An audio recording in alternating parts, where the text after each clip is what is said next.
এগুলো সব ধোঁকাবাজি প্রতারণা ছাড়া কিচ্ছু না। আপনি শিরিক থেকে আগে বাঁচেন।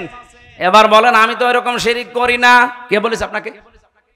কিন্তু শিরিক যেহেতু করানো লাগবে, এমন একটা বিষয় আপনাকে ঢুকিয়ে দেবে, আপনি ওই রকম পাথরের মূর্তি পূজা করার মতো শিরিক নিয়েই কিয়ামতে উঠবেন।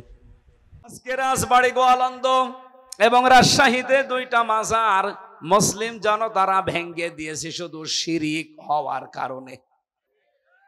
রাজবাড়িতে যে মাজারটা বানিয়েছে, আরে ভাই আপনি মাজার বানাবেন, মানুষ মারা গেছে, মাটি দিয়ে দেন, দোয়া করেন তার জন্য। কাবা শরীফের আদলে তার কবরটা উঁচু করে বানিয়েছে। এবার আসেন শিরিক যত প্রকার হচ্ছে পৃথিবীতে, আল্লাহ এত রেগে থাকেন মুশরিকদের উপরে যে নবীকে বললেন দোয়া করা জায়েজ নেই, ওয়ালাউ কানু উলি কুরবা, যদিও নিকট আত্মীয় হয়। ইমানদারদেরকে আল্লাহ ঘোষণা দিয়েছেন আল্লাযীনা আমানু, ইমানদারের জন্য জায়েজ নেই। অথচ আমরা বাংলাদেশে দেখি টাটকা মুশরিক মরে যায়। আরে মাওলানা তারেকুর রহমান, আমির হামজা এদেরকে নিয়ে 10টা গরু জবাই করে আমরা জান্নাতে দিয়ে দেই, মনে হচ্ছে কন্ট্রাক্টরই নিয়েছি। জান্নাতটা আমাদের বানানো নাকি? এগুলো সব ধোঁকাবাজি প্রতারণা ছাড়া কিচ্ছু না। আপনি শিরিক থেকে আগে বাঁচেন। এবার বলেন আমি তো এরকম শিরিক করি না, কে বলেছে আপনাকে? আমরা পদে পদে শিরিকে আছি। এর একটা দুইটা করে কয়েকটা প্রমাণ আমি পেয়েছি। 1 নম্বরে আপনি বুঝবেন আপনি শিরিক করছেন প্রকাশ্যে অথবা গোপনে, ওই সময় কাবুর আলাল মুশরিকিনা মা তাদউহুম ইলাইহি।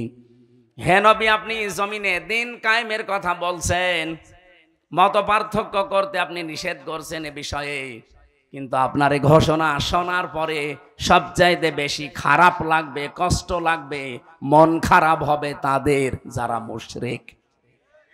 সুতরাং বাংলাদেশে আমরা যারা দিন কায়েমের কথা বলি, আল্লাহর এই জমিন বানিয়েছেন তিনি, হুকুমও চলবে তার, এই কথা বললে রাজনীতির মনে করে বিভিন্ন রকমের দোষ আমাদের উপরে চাপিয়ে যারা আসতে চান না, আপনি বিশ্বাস করতে পারেন আপনার দ্বারা কোনো শিরিক হচ্ছে, আপনি অলরেডি মুশরিক হয়ে গেছেন। তাছাড়া তো আপনার কাছে খারাপ লাগার কথা না। এদেশে এখন প্রায় 18 কোটি মানুষ। আল্লাহর বিধানের কথাগুলো বললে আপনার মন খারাপ হয়, কষ্ট লাগে, আপনার রাগ হয়, বুঝবেন আপনি যে কোনো ভাবে শিরিকের সাথে জড়িত। কোরআনের সূরা সূরার 13 নম্বর আয়াতের মাঝের অংশে এটা আছে, আপনি বাড়িতে মিলিয়ে দেখেন আপনি আসলে শিরিক করছেন কিনা। 2 নম্বরে যারা শিরিক করেন প্রকাশ্য গোপনে, এই মানুষগুলো ভয় পায় না। এই পৃথিবীতে যেহেতু আল্লাহর বানানো জমিনটা হুকুমও চলবে তার ঘোষণা তিনি দিয়েছেন, আলা লাহুল খালকু ওয়াল আমরু, জমিন যার, বিধান চলবে তার। কথা বলেন না কেন? জমিন যেহেতু সবাই আমরা স্বীকার করি এই দেশে যে এই জমিন বানিয়েছে আল্লাহ, এমনকি আবু জেহেলও এটা বিশ্বাস করতো, এটা আমি বানালাম। ওয়ালা ইন সাআলতাহুম মান খালাকাস সামাওয়াতি ওয়াল আরদা লা ইয়াকুলুন্নাল্লাহ। হে নবী, আপনি আবু জেহেলকেও যদি জিজ্ঞাসা করেন যে আকাশ আর জমিন কে বানিয়েছে, ও গ্যারান্টি দিয়ে বলবে লা ইয়াকুলুন্নাল্লাহ, লামে তাকিদ নুনে সাকিলা, ও গ্যারান্টি দিয়ে বলবে আল্লাহ বানিয়েছে। তাহলে আবু জেহেল কি ইমানদার ছিল? বলেন বলেন। তাহলে আবু জেহেলের মতো ইমান আমাদের মনে করেন আছে। কিন্তু 2 নম্বরটা সমস্যা, ও নিজে আইন বানিয়ে আল্লাহর আইনের পাশাপাশি লাগিয়ে দিত। এই জমিনেও আমরা দেখছি আল্লাহ একজন আছে, আসমান জমিনের মালিক আল্লাহ, এ ঘোষণা দেয়, কিন্তু আল্লাহর পাঠানো আইনের পাশাপাশি নিজেরা আইন তৈরি করে ব্যক্তি, পরিবার, সমাজ, রাষ্ট্র চালাতে চায়। এইটাও এক প্রকার শিরিক। এক কথা বলেন। শয়তান আপনাকে জীবনেও কোনোদিন এসে বলবে না যে এই পাথরের মূর্তি এটার পূজা কর, জীবনেও বলবে না। শয়তান অত পাগল না, কারণ শয়তান জানে যে কথা যদি আমি এনামুল হককে বলি ও জীবনেও এই কাজ করবে না। কিন্তু শিরিক যেহেতু করানো লাগবে, এমন একটা বিষয় আপনাকে ঢুকিয়ে দেবে, আপনি ওই রকম পাথরের মূর্তি পূজা করার মতো শিরিক নিয়েই কিয়ামতে উঠবেন। আল্লাহ বানিয়েছে জমিন, আইন চলবে তার, সেখানে আল্লাহর বাইরে কোনো আইন যদি কেউ বানিয়ে পাশাপাশি চালাতে চায়, এটাও মূর্তি পূজার মতোই শিরিক। আর এই জমিনে এটা চলছে, চলছে না? সুতরাং এই দেশে যারা আল্লাহর আইন বাদ দিয়ে মানুষের তৈরি করা আইন কায়েম করতে চান, আপনি আমার মনে হয় আবু জেহেলের মতো ইমানের দাবিদার। এর চাইতে স্পষ্ট বলার কায়দা আর নেই। এরপরও যদি কেউ না বোঝার ভান করে থাকেন, এদিকে আসেন। আর আমরা লিটন দেওয়ান চিশতির পাথর নিয়ে পাগল হয়ে আছি। সুতরাং এই যে 50,000, 1 লাখ, 2 লাখ, 5 লাখ টাকা দিয়ে পাথর কিনে বিভিন্ন রোগ শোক থেকে মুক্ত হওয়ার জন্য যারা আন্দাজে ধারণায় আছেন, এগুলো সব বানোয়াট, ধোঁকাবাজি। পাথরের কোনো ক্ষমতা আছে? বলেন বলেন। আমার মনে হয়, যদিও এটা বলা ঠিক হচ্ছে কিনা জানি না, অনেকের গায়ে লাগতে পারে। মঞ্চে বসা আছেন বাংলাদেশ জামাত ইসলামী কুষ্টিয়া জেলা শাখার শ্রদ্ধাভাজন সেক্রেটারি জনাব অধ্যাপক সোজাউদ্দিন জোয়ারদার। বসা আছেন হাজার হাজার আলেমের উস্তাজ। যদিও ওনার বাড়ি পাশের জেলা ঝিনাইদহ জেলার ভেতরে, কিন্তু আমাদের এই কুষ্টিয়াতে সবচাইতে ধর্মীয়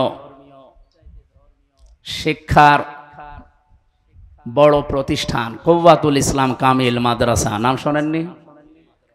এ মাদ্রাসার সম্মানিত অধ্যক্ষ শ্রদ্ধাভাজন আমার নানা জান জনাব মাওলানা তারিকুর রহমান দামাত বারকাতুহুমুল আলিয়া। মঞ্চে বসা আছেন জনাব মাওলানা সাইফুদ্দিন দামাত বারকাতুহুমুল আলিয়া। রাজনৈতিক নেতৃবৃন্দ আছেন বিভিন্ন রাজনৈতিক দলের। সামনে বসা আছে এ মাহফিলের প্রধান আকর্ষণ যারা, আমির হামজার নাম কাম যা শুনলেন সে মাগরিবের পর থেকে, আপনারা না আসলে এ নাম কামে কিছু হইতো? কিছু হইতো না। সুতরাং আজকের এই অনুষ্ঠানের প্রধান আকর্ষণীয় আপনারা যারা এসেছেন ঘর বাড়ি ফেলে এই ময়দানে, পর্দার আড়ালে বিভিন্ন জায়গায় সম্মানিতা মা এবং বোনেরা বসে আছে, প্রশাসনের বিভিন্ন পর্যায়ের যারা দায়িত্বে আছেন শৃঙ্খলার। আমরা ঘন্টাখানিক কথা বলতে চাই, আপনারা থাকবেন তো ইনশাআল্লাহ? রাত একটু বেশি হয়ে গেছে, 9:30টায় উঠতে পারলে ভালো হতো। দল মত জাতি বর্ণ ধর্ম নির্বিশেষে আজকের এই অনুষ্ঠান, কারণ নবীজি শুধু আমাদের না, কোরআন যেমন আমাদের শুধু একা না, হাদা বায়ানুল লিন্নাস, মানুষ পদবাচ্চে যারা বিবেচিত সবার জন্য কোরআন। নবীজিও আমাদের একা না। আমার সালনাকা ইল্লা রহমাতাল লিল আলামিন দিয়েছেন আল্লাহ, রহমাতাল লিল মুসলিমিন দেননি, যে শুধু মুসলমানদের জন্য রহমত করে পাঠালাম। পৃথিবীতে মানুষ যারা যত সৃষ্টি আল্লাহ বানিয়েছেন, সব সৃষ্টির জন্য আমাদের নবী ছিলেন রহমত। কি ছিলেন বলেন তো? রহমত। সুতরাং তার জীবনী শোনার জন্যে, তার আদর্শের কথাগুলো শোনার জন্য আজকের এই তার জন্মের মাসে আমরা বাংলাদেশে দেখি বিভিন্ন মানুষের জন্ম, মৃত্যু, প্রত্যাবর্তন দিবস এবং জেল থেকে যেদিন বের হয় এবং জেলে যেই দিন যায়, এই সমস্ত দিবস পালন করা হয়। কিন্তু যার জীবনী নিয়ে আলোচনা করলে জীবন পরিবর্তন হয়ে যায় বলে আমরা কোরআন এবং হাদিসের বর্ণনায় পাই, তাকে নিয়ে বিশ্বের মানুষেরা ওই রকম কিছু করে না। যেগুলো কিছু করা হয় আমাদের দেশে, কিছু বেদাতপন্থী আছে, তারা মানুষের জামার চাইতে গেঞ্জি বড় বানিয়ে ফেলে। যা দরকার এইগুলো নিতে চায় না, ওটভট উল্টাপাল্টা কিছু নিয়ে তার সম্মান মর্যাদা যা আছে ওগুলো বাড়ানোর চাইতে শেষে শিরিক এবং বেদাতের পর্যায়ে চলে যায়। আমরা অন্তত কুষ্টিয়াতে ওইগুলো করব না ইনশাআল্লাহ। 3 নম্বরে আমরা নাম পেয়েছি, এটা সবারই আছে, সেটা হচ্ছে মা আর বাবা। কোরআন হাদিস পড়ে আমি যতটুকু পেয়েছি, 3টা রহমত আল্লাহর পক্ষ থেকে সবচাইতে বড় বড় এই পৃথিবীতে এসেছে। 1 নম্বরে কোরআনে কারিম, 2 নম্বরে নবী মুহাম্মদুর রাসূলুল্লাহ, 3 নম্বরে আমাদের মা আর বাবা। তার ভেতরে আমরা কোরআনে কারিম শোনার জন্য এসেছি। ১৫০০ বছর চলছে। পৃথিবী প্রমাণ অলরেডি করে দিয়েছে যে কোরআনের ভেতরে সন্দেহ তো নেই, সন্দেহের লেশ পর্যন্ত নেই। K1 সুপার কম্পিউটার, আপনারা যারা শিক্ষিত মানুষ, যারা নাড়াচাড়া করেন এগুলো জানেন। আমেরিকার নিউ ইয়র্ক সিটিতে একবার ৪৫০০ ধর্মীয় গ্রন্থ এক জায়গায় করেছিল। একটা একটা করে কম্পিউটারের ভেতরে দেয় পৃষ্ঠাগুলো, ভেতর থেকে লেখা আসে যে এগুলো সঠিক কিনা। আমি আজকে আসার সময় এই তথ্যটা পেলাম। ভালো করে একটু খেয়াল করে দেখেন তো, যা শুনতে আসলেন কত অথেন্টিক এই কিতাবটা। ওখানে প্রত্যেকটি ধর্মীয় গ্রন্থের ব্যাপারে কথা এসেছে যে এর ভেতরে এই জায়গায় সমস্যা আছে, পৃষ্ঠা নাম ধরে ধরে। কোরআনে কারিম ১টা ২টা ৩টা করে ৬৬৬৬ বলেন আর ৬২৩৬ বলেন। এই আয়াতগুলো যখন একটা একটা করে দিয়েছে, সর্বশেষ লেখা উঠেছে যে এর ভেতরে কোনো ভুল নেই এবং এই রকম কিতাব পৃথিবীতে বানানো সম্ভব। এখন যারা এতদিন পর্যন্ত পৃথিবীতে শুনেছে যে কোরআনের মতো কোরআন নাকি বানানো সম্ভব না, তারা কিন্তু এবার আশা জেগেছে। না, এতদিন শুনলাম কি মুসলমানদের কাছে, আর এখন দেখছি কি এটা তো বানানো সম্ভব, কিন্তু সময় লাগবে কতদিন? ৬৩,০০০ অক্টেলিয়ন বছর লাগবে। আপনি বোঝেন এই শব্দ কি বললাম? আমরা যারা এখানে গণিত অঙ্ক যাই বলেন, এ বিষয়ে যে সমস্ত মানুষ লেখাপড়া করে হিসাব নিকাশে জিজ্ঞাসা করেন যে অক্টেলিয়ন কাকে বলে।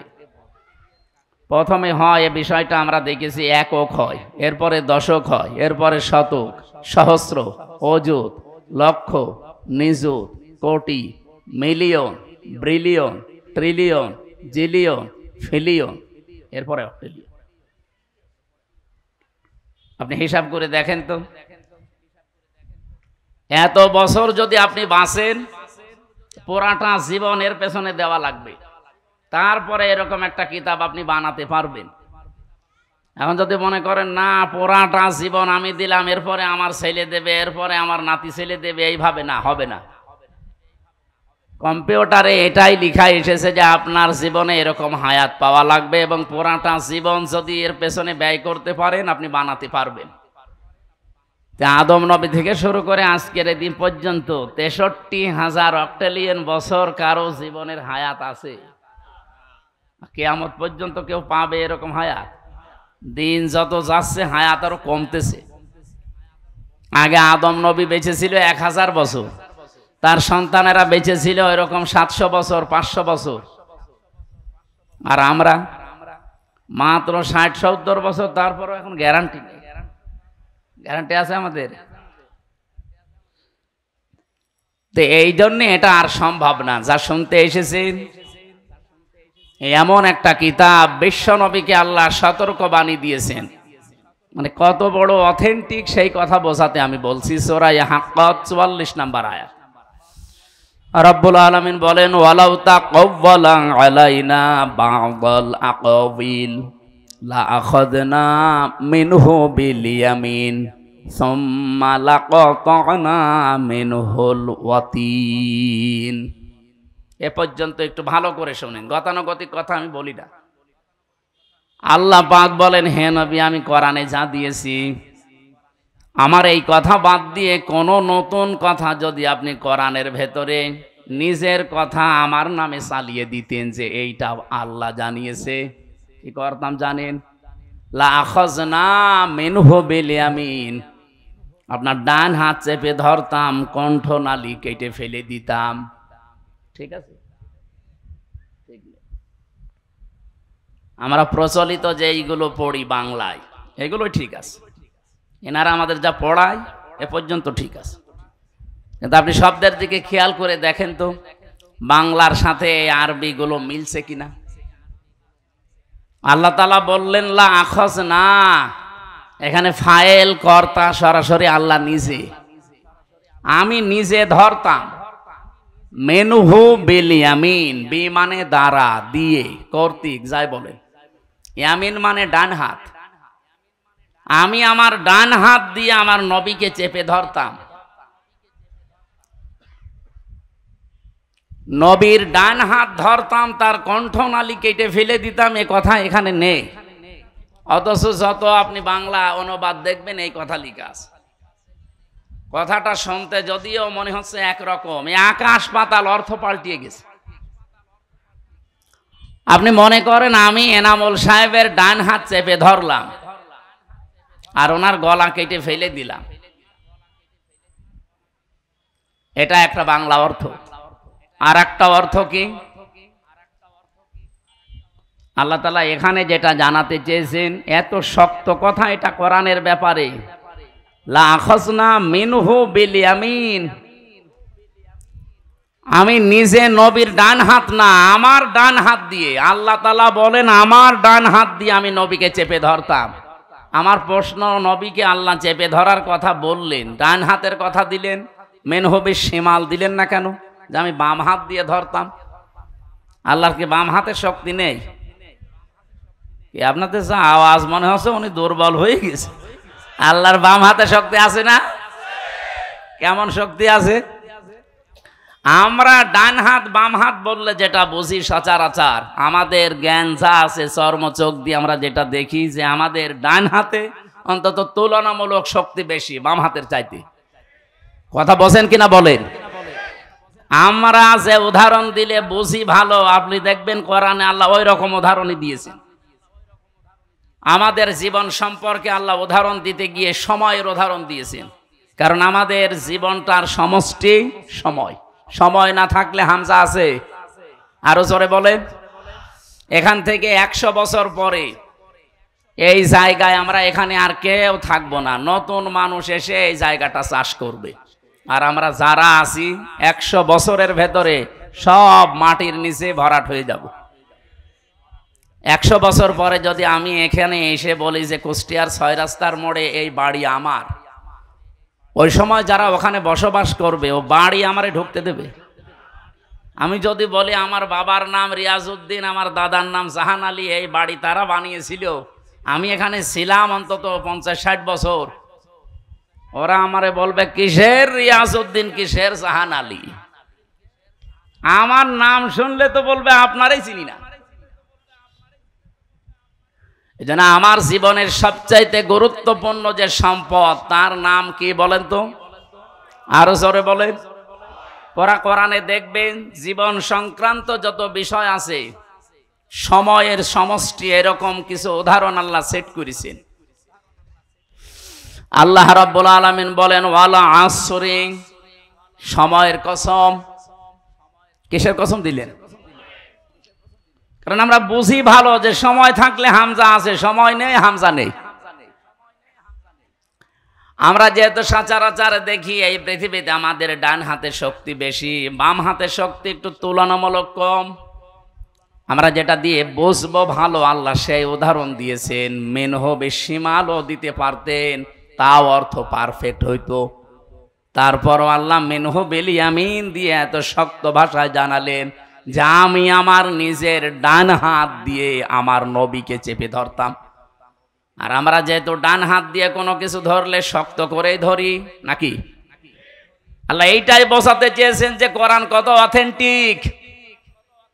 আমি আমার ডান হাত দিয়ে আমার নবীকে চেপে ধরতাম মজবুত শক্ত ভাবে।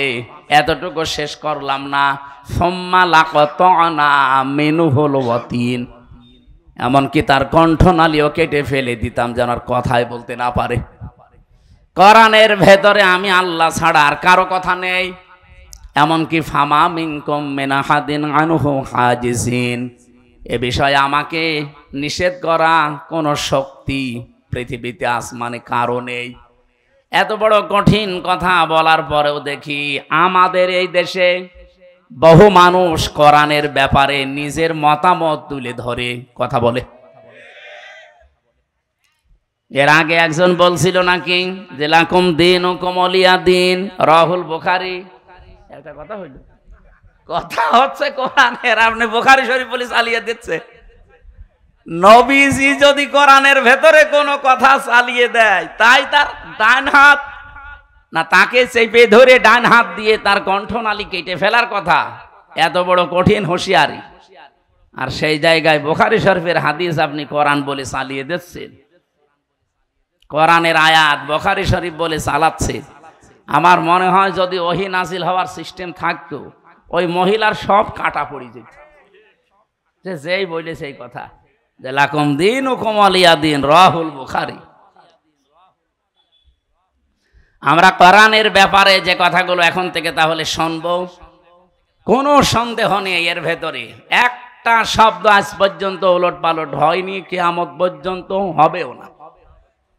এইরকম একটা কিতাব শোনার জন্য আমরা বসে আছি, যে কিতাবের একটা অক্ষর শুনলে পড়লে 10টা নেকি হয়। কয়টা? আরো জোরে বলেন। ইন্নাল্লাযী লাইসা ফি জাওফিহি শাইউম মিনাল কুরআনি কাল বাইতিল খরিব।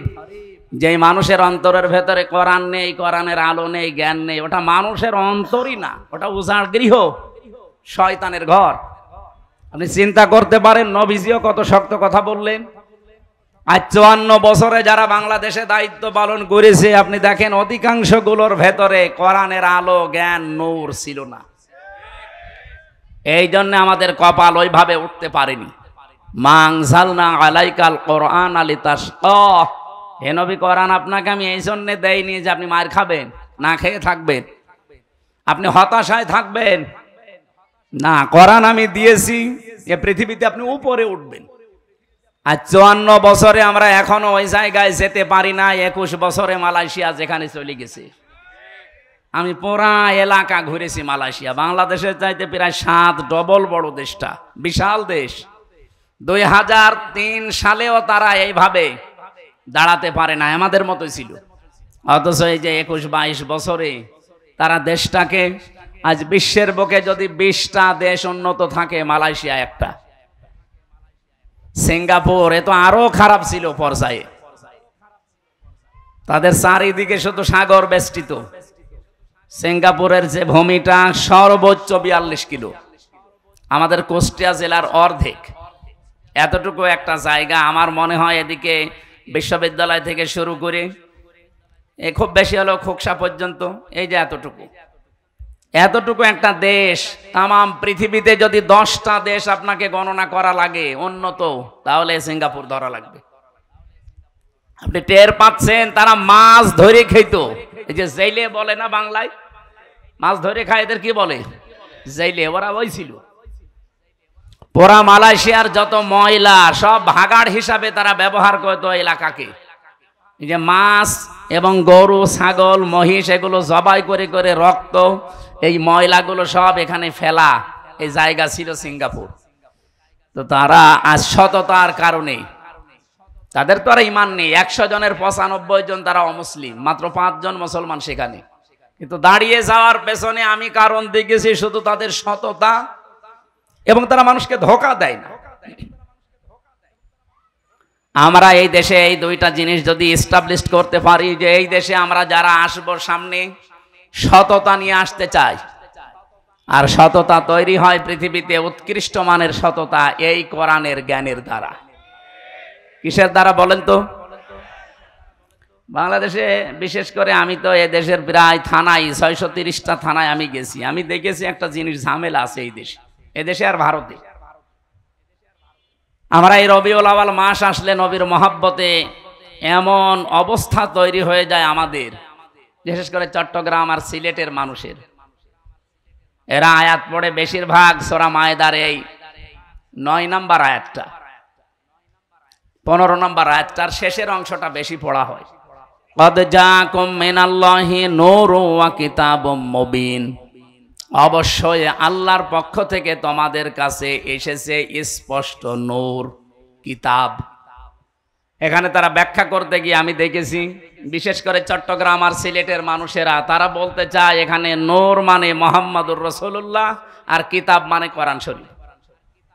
অথচ যারা তাফসীর পড়ে গভীরভাবে বোঝে, এর পরের যে আয়াত আপনি দেখেন, কোন আয়াতের তাফসীর করতে হলে উসুলে তাফসীরের মূল নীতি যে 15টা, তার ভেতর একটা এইটা আছে যে আগের আয়াত পরের আয়াতের সাথে কি সম্পর্ক আছে, এটা আপনাকে জানা লাগবে। না তো আন্দাজে এক আয়াত থেকে তাফসীর করতে গেলে আপনি ভুল করে ফেলবেন। এটা মূল নীতির ভেতরে পড়ে। এর পরের আয়াত আগের আয়াতের দিকে একটু খেয়াল করলে এটা কিন্তু সমাধান হয়ে যায়। বাংলাদেশে যেটা নিয়ে আমরা আজ অনেকে কাফের পর্যন্ত ফতোয়া দিতে দ্বিধাবোধ করি না। যারা নবীকে নূরের তৈরি মনে করে না তারা নাকি কাফের, এই কথা অনেকে বলে না।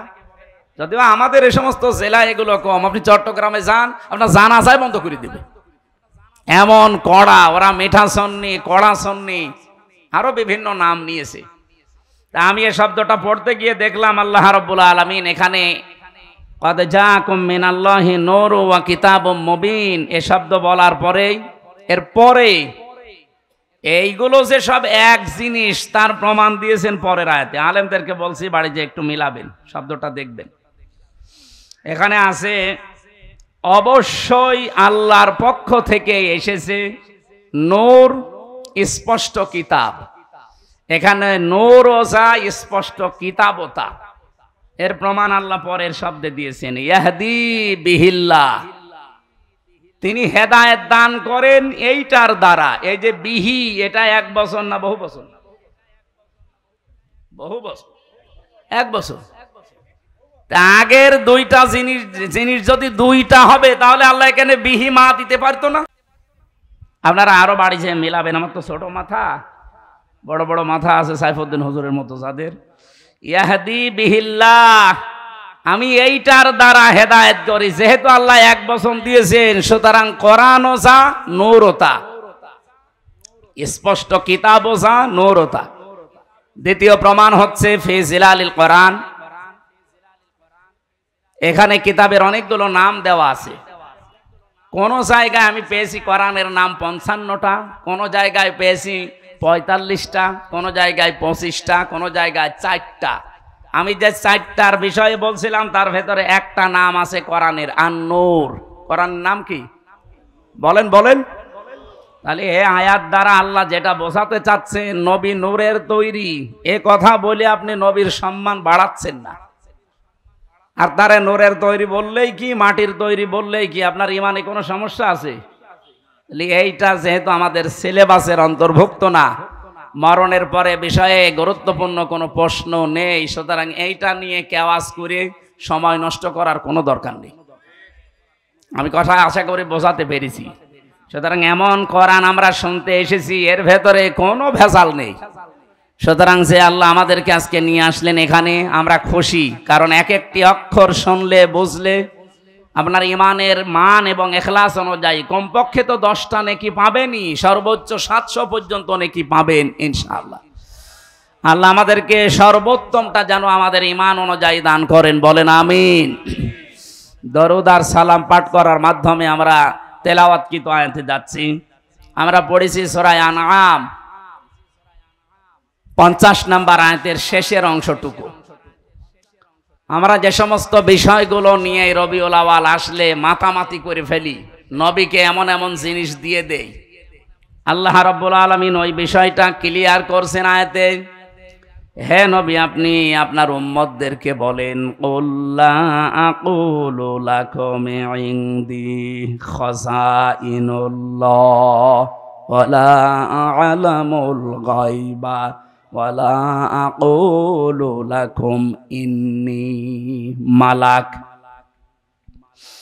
আপনি মানুষকে বলেন, আমি কিন্তু এই কথা বলি না যে আমার কাছে আল্লাহর ধন ভাণ্ডার আছে। নবীজির কাছে যদি আল্লাহর ধন ভাণ্ডার না থাকে, এ পৃথিবীতে আর কোন আল্লাহর ওলি আছে তার দরবারে ধন ভাণ্ডার থাকতে পারে? আজকে আমি দিনের বেলা রাজবাড়ি ছিলাম, গলন্দ ঘাটের পাশে, ওর পাশেই তো আল্লাহর ওলির দরবার। ধন ভাণ্ডার নিয়ে বসে আছে খাজা, কেউ ফেরে না খালি হাতে। নবীজিকে আল্লাহ পরিষ্কার ভাষায় জানিয়েছেন, নবী আপনি বলেন আমার কাছে আল্লাহর ধন ভাণ্ডার আছে, আমি এ কথা বলি না। বলেন তো আল্লাহর পরে যার স্থান, তার কাছে যদি এটা না থাকে, কোন মহামানবের কাছে থাকতে পারে? সুতরাং এটা যে পুরাটা বানোয়াট, মিথ্যা, ধোঁকাবাজি, প্রতারণা, এটা আপনাকে বিশ্বাস করা লাগবে। আমি নিচে নামতে পারলাম না আপনাদের কারণে। 2 নম্বরে ওয়ালা আ'লামুল গায়বা, আমি এ কথা বলি না যে আমি গায়েব জানি, গায়েব জানা এ বিষয়টা শুধুমাত্র এখতিয়ার কার? আল্লাহ যতটুকু জানিয়েছে অতটুকু ছাড়া অদৃশ্যের খবর কেউ জানে না। কত ভণ্ড আজকে বাংলাদেশে, বিশেষ করে সাংস্কৃতিক রাজধানী কুষ্টিয়ায়ও আছে। ওরা কত কিছু দেখে বলে দেয় যে এই আছে। কুষ্টিয়ার স্টেশনে যান, কোর্ট স্টেশনে আল্লাহর ওলি বসে আছে, হাত দেখে বলে ফেলে যে আপনার 3 বউ হবে। আমি বিশ্ববিদ্যালয়ে প্রথমে যখন এসেছিলাম ওই সময় তো কুষ্টিয়ায় আমি নতুন, আমি ছোটবেলা থেকে চুয়াডাঙ্গা, বরিশাল এই সমস্ত জেলায়।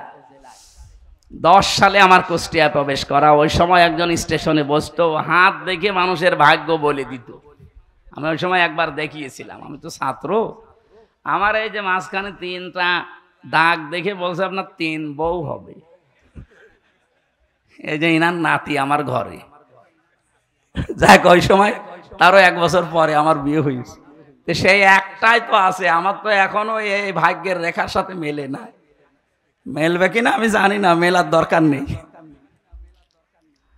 সুতরাং এই হাত দেখে যারা উল্টাপাল্টা কথা এগুলো বলে, ওদের ভাগ্যের পরিবর্তন ওরা করে নিতে পারে না। বিশ্বাস করেন এগুলো সব ধোঁকা। এই যে পাথর দিয়ে যারা ব্যবসা করে, লিটন দেওয়ান চিশতি ঢাকার পান্ত পথে প্রায় 5 লাখ টাকা ভাড়া ওই ঘরটা, আর ও পাথরের ব্যবসা করে ওই দোকান ভাড়া দেয়, রাজার হালে চলে। এত দলিল দেওয়ার পরেও দেশের মানুষ এখনো পর্যন্ত সচেতন হয় না। আমি এই যে 8-9 দিন আগে এসেছি কাবা শরীফ থেকে। কাবায় যে পাথরটা, এটা জান্নাতের পাথর, কিন্তু এ পাথরের কোনো ক্ষমতা নেই। যারা বলে যে এখানে চুমা দিলে গোনা সব শুষে নেয়, আমি অথেন্টিক হাদিস পাইনি। যারা পেয়েছেন একটু দেখাবেন তো। না পেয়েছেন আপনি? গোনা শুষে নেয় এরকম কথা তো আমি পেলাম না। কোথায় পেয়েছে আল্লাহ জানে। হযরত ওমর মাঝে মাঝেই পাথরের দিকে তাকিয়ে একটা ছড়ি বা লাঠি নিয়ে বলতেন, পাথর, আমি শুধু দেখেছিলাম যে নবীজি তোমাকে চুমা দিয়েছে, এই কারণে তোমারে চুমা দেই। তুমি আমার ভালো করতে পারো না, মন্দও করতে পারো না। আমি যদি দেখতাম যে নবীজি তোমাকে চুমা দেয়নি, আমি জীবনে তোমারে চুমা দিতাম না, এবং কি এই কাবা ঘরের সাথে থাকতেও দিতাম না। লাঠি দিয়ে পিটিয়ে টুকরা টুকরা করে ফেলতাম। আপনি চিন্তা করেছেন কোন পাথরকে কথা বলছে? খলিফা হযরত ওমর। আর আমরা লিটন দেওয়ান চিশতির পাথর নিয়ে পাগল হয়ে আছি। সুতরাং এই যে 50,000, 1 লাখ, 2 লাখ, 5 লাখ টাকা দিয়ে পাথর কিনে বিভিন্ন রোগ শোক থেকে মুক্ত হওয়ার জন্য যারা আন্দাজে ধারণায় আছেন, এগুলো সব বানোয়াট, ধোঁকাবাজি। পাথরের কোনো ক্ষমতা আছে? বলেন বলেন। আমার মনে হয়, যদিও এটা বলা ঠিক হচ্ছে কিনা জানি না, অনেকের গায়ে লাগতে পারে, এই যে তাবিজ ঝুলিয়ে রাখেন বিভিন্ন, অধিকাংশ আলেমের মতে তাবিজ ঝোলানো পর্যন্ত এটা শিরিকের পর্যায়। আমার মনে হয় এটা যাদের হাতে আছে, এই যে মাজায় আছে, বিভিন্ন জায়গায় টাঙিয়ে রেখেছেন, গলা সহ এখনই খুলে ফেলে দেন। পরা কোরআনে 13 জায়গায় আল্লাহ এরকম আয়াত দিয়েছেন, আলাইসাল্লাহু বিকাফিন আবদা। আমি কি আমার বান্দার জন্য যথেষ্ট না যে তাবিজ নেওয়া লাগবে? ওমা কুন্না আনিল খালকি গাফিলিন। আমি আমার কোন সৃষ্টি সম্পর্কে গাফেল না যে তোমার তাবিজ নিয়ে আমার কাছে আসা লাগবে। আকালা রাব্বুকুম উদউনি আস্তাজিব লাকুম। আমাকে ডাকো, আমি আল্লাহ ডাকের সাড়া দিয়ে দেব। ওয়াইদা সালাকা ইবাদি আন্নি ফাইন্নি করিব। আমার সম্পর্কে জিজ্ঞাসা করলে বলবা আমি শাহরগের চাইতেও নিকটে। নাহানু আকরাবু ইলাইহি মিন হাবলিল ওয়ারিদ। পরা কোরআনে আমি এরকম 13 জায়গায় একই আয়াত পেয়েছি। আল্লাহ পাক এবং বান্দার মাঝখানে কোনো দালাল, কোনো মাধ্যম, মিডিয়া কিচ্ছু লাগবে না।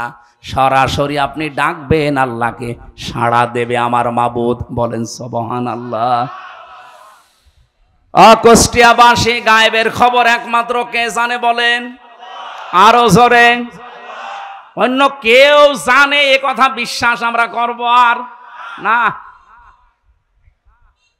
কত মানুষ এখন বের হচ্ছে, আশার বাণী দিয়ে তাদেরকে ফোলাচ্ছে হাওয়া দিয়ে, যে তোর কোনো চিন্তা নেই, তুই সামনে চলে এসেছিস। আপনি জানলেন কি করে? 1 ঘন্টা পরে কি হবে সে খবরও আপনার কাছে নেই, অথচ ফেব্রুয়ারির 12 তারিখে কি হবে ও বলে ফেলছে। 1 ঘন্টা পরে কি হবে বলতে পারে না, ফেব্রুয়ারির 12 তারিখে কি হবে ও অলরেডি চোখ বন্ধ করে সব বলে দিয়েছে। আর ওরা এই কথা শুনে আবেগে লাফাচ্ছে যে না, এত বড় বুজুর্গ যখন বলেছে হলেও হতে পারে। আল্লাহ কড়া ভাষায় দিয়েছেন সাবধান। আপনি বলেন যে ওয়ালা আলামুল গায়বা, আমি গায়েবের কিচ্ছু জানি না। তাফসিরে ফি জিলালিল কোরআনে সাইয়্যিদ কুতুব রাহমাতুল্লাহ আলাইহি লিখেছেন ওয়ালা আলামুল গায়বা দিয়ে আল্লাহ রাব্বুল আলামিন নবীকে এই কথা বলতে বলেন যে আপনি বলেন আমি গায়েবের কিঞ্চিত জানি না। আল্লাহ যদি কিছু জানায় সেটা ভিন্ন কথা। 3 নম্বরে ওয়ালা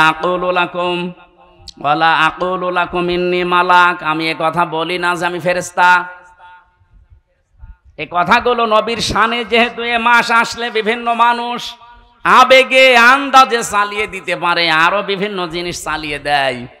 আল্লাহ পাক এগুলো আমাদেরকে জানিয়ে এই কথায় প্রমাণ করতে চেয়েছেন। নবী আপনি বলেন হ্যাঁ, আমি তোমাদেরকে কি শোনাই তোমরা জানো? ইন আত্তাবিউ ইল্লা মা ইউহা ইলাইয়া, আমি শুধুমাত্র অনুসরণ করি যতটুকু আল্লাহ আমাকে ওহী করে জানায় অতটুকু। কুল হাল ইস্তাউল আ'মা ওয়াল বাসীর, বলেন যারা চক্ষুষ্মান এবং যারা অন্ধ, যারা ভালো এবং মন্দ পথে আছে তারা কি দুইজনের সমান? আফালা তাতাফাক্কারুন, এরপরেও কি তোমরা চিন্তা ভাবনা করবা না? এতটুকু বাংলা অর্থ ছিল।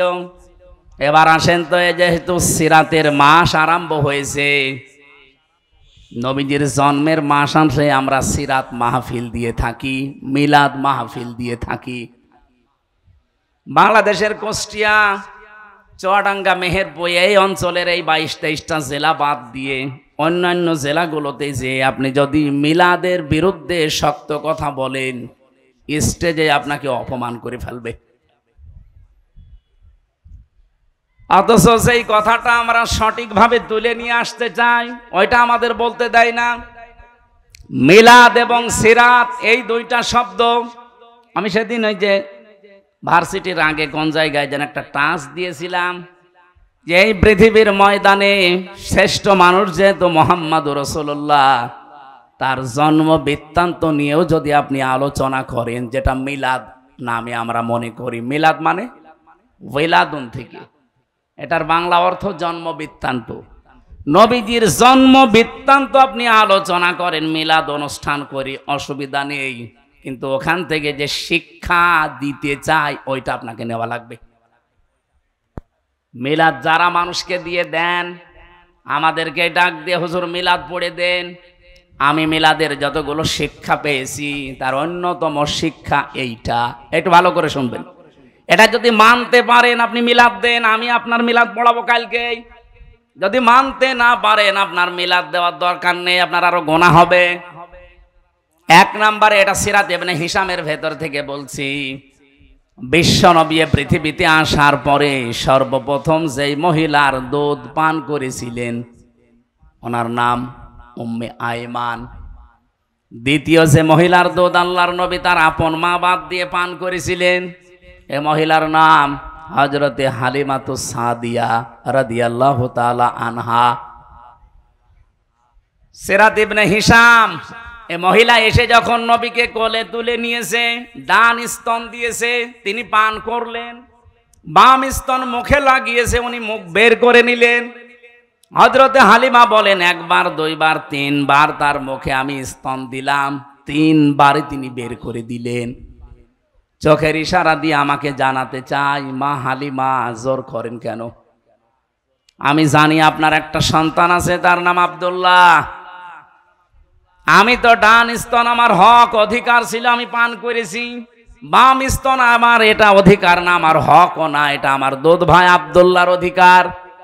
ও মা হালিমা, ভালো করে বোঝেন, এ পৃথিবীতে আমি ভাইয়ের হক নষ্ট করার জন্য আসি নাই, এসেছি ভাইয়ের হক ফিরিয়ে দেওয়ার জন্যে।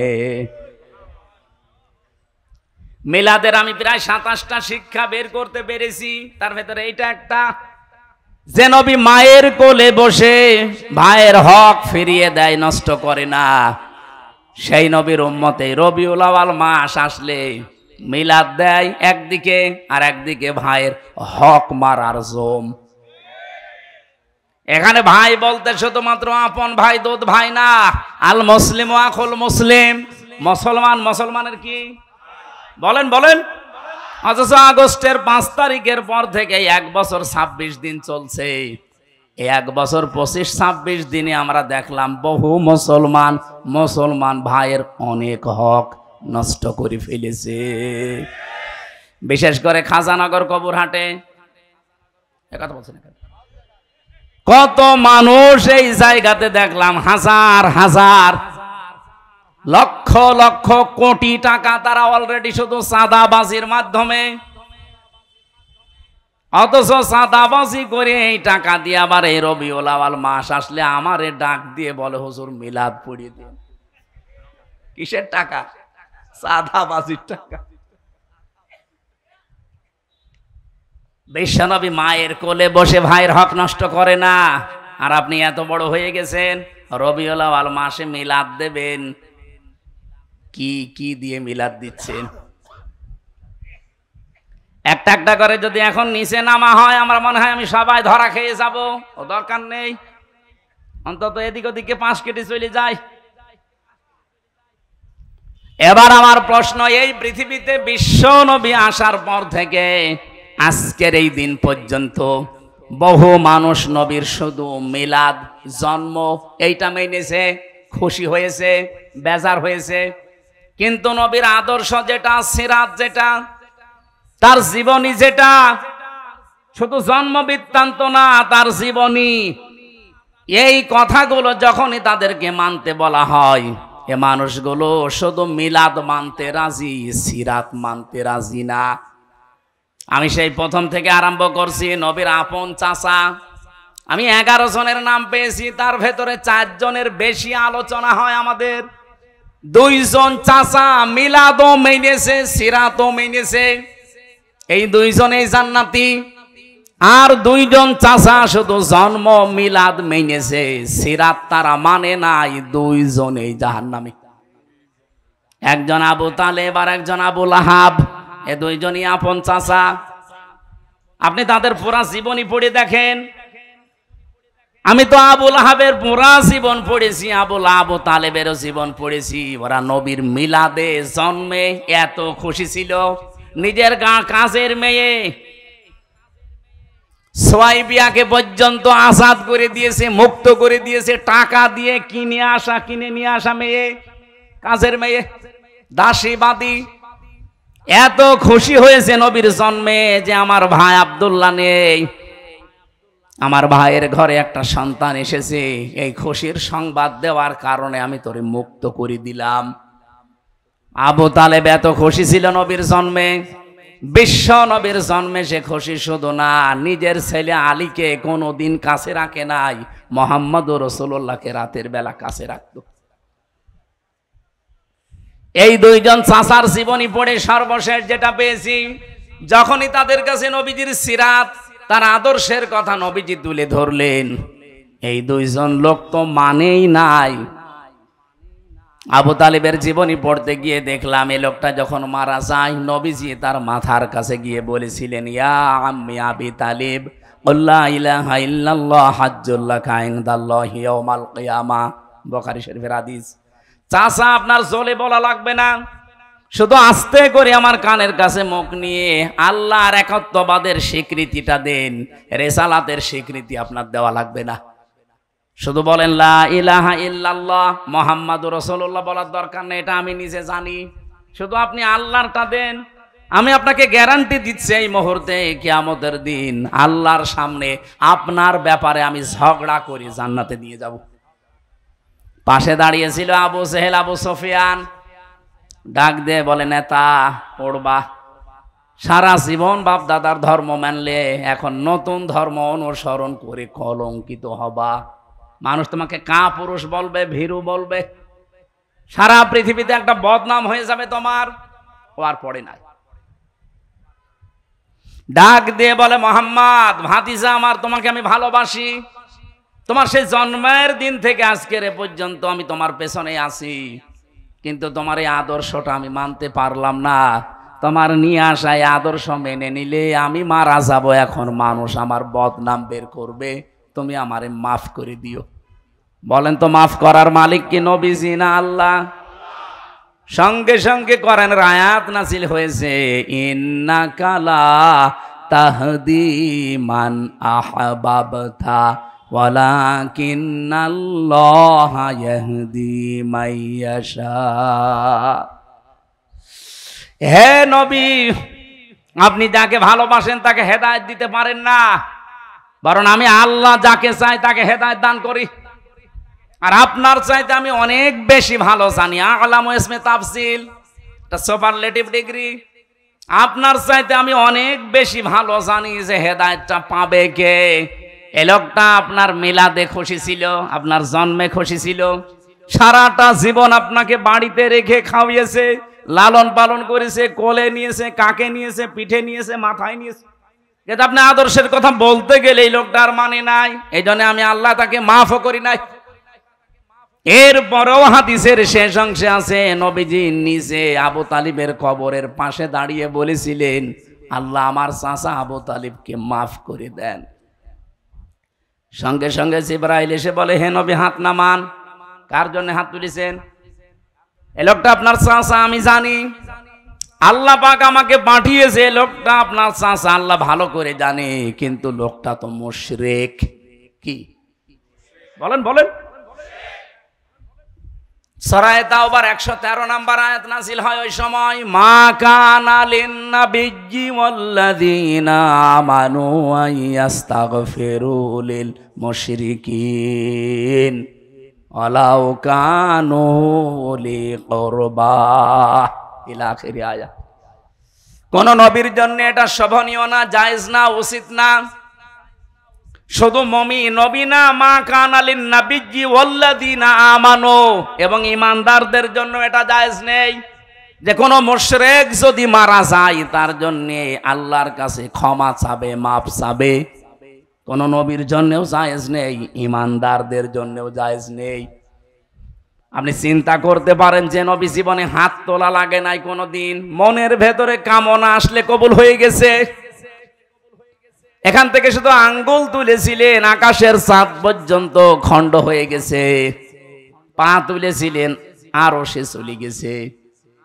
ওনাকে এমন পাওয়ার আল্লাহ দিয়েছিলেন, হ্যাঁ বললে হালাল হয়ে যায়, না বললে হারাম হয়ে যায়।